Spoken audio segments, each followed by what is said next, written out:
Good morning. A late musing this morning for Martin Luther King Day, getting a late start.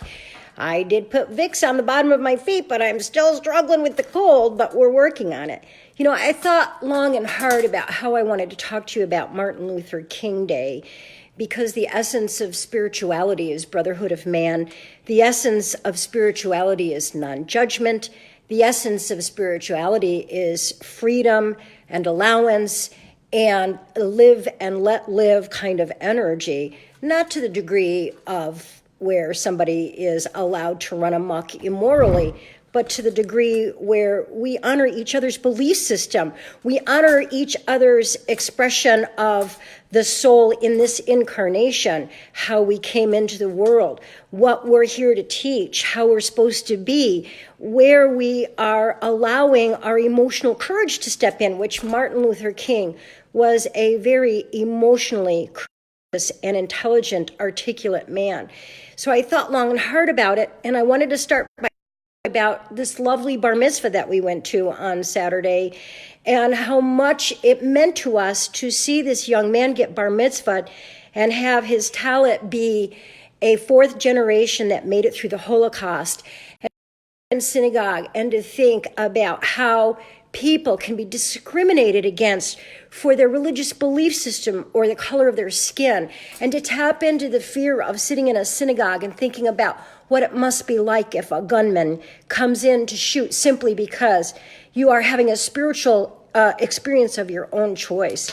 Martin Luther King said, "There are people who have come to see the moral imperative of equality, but who cannot yet see the moral imperative of whole brotherhood." And I'm not sure we yet see that, especially in the climate of today where there's so much nasty rhetoric and divisiveness. And it seems to me that we still are fighting a battle of trying to find equal brotherhood and love. So I'm a dreamer. I dream for that day. I hope that it comes in my grandchildren's lifetime. On August 28th, 1963, it was my 9th birthday, and that was the day that the March on Washington was created by Martin Luther, and where he spoke his "I Had a Dream" speech. And in that speech, he says, and I quote, "100 years from the Emancipation Proclamation, the life of the Negro is still sadly crippled by the manacles of segregation and the chains of discrimination." And I don't know, in 57 years, have we come that far, people? I don't really know. I think that we all have to take a stand and stop joining in the nastiness, whether you're on the right, you're on the left, whether you are a Christian, whether you are a Buddhist, whether you are a Muslim, whatever you are, whether you are Jewish, whatever you are, you have to allow for your self to be emotionally courageous enough to stand up and say, no matter what somebody does or says that is not immoral, I'm going to stand up for them. And that's what Martin Luther King did. So I just thought that we should talk about finding the emotional courage within us to stop the nonsense between us and to start honoring each other.